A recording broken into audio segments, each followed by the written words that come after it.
My plan, my desire is to have more personnel on the ground. Because as you rightly said, the population is growing and it will continue to grow This with the is development that you're anti-congestion. having. Persons will come, not only workers, but eventually the workers might bring their spouses and their children. So obviously you will have a greater volume of persons, and you don't know all the elements that are coming. There are some positive persons, but also sometimes in the mix, some negative elements can be there. So you need to have more police officers on the ground. And that is where the challenge is.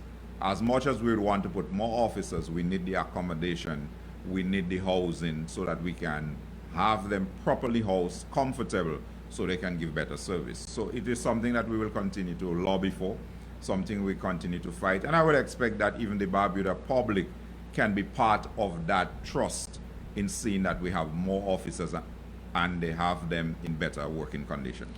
We are also in a time where we have seen, very soon we have heard about it, an improve in our port services here in Barbuda. Also, very soon the airport will be This open is here.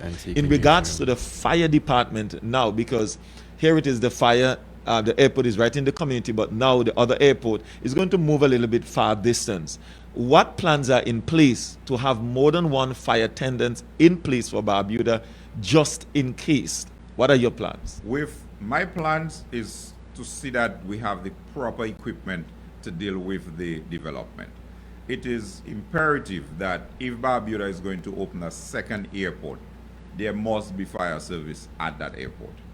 And at the same time, you cannot neglect the responsibility of the fire service to the general public. So in firefighting, we talk about aerodrome firefighters. So yes, you will need that at the airport, but you also need structural firefighters to deal with the community. So it is something that the policymakers have to look at, that once you open that second airport in Barbuda, there must be fire service at it. But at the same time, the population cannot be neglected. There must be a fire station. So the ideal situation, which is not far-fetched, is to have a proper fire station with fire tenders, and I'm saying tenders, in the community, and then have at the airport aerodrome firefighters with their tenders. So in the development, public safety must be part of the This development. is We cannot only anti-congestion. think of the economic side and having the tourists. If you have the tourists and you have the hotels, there is a security element that cannot be left behind.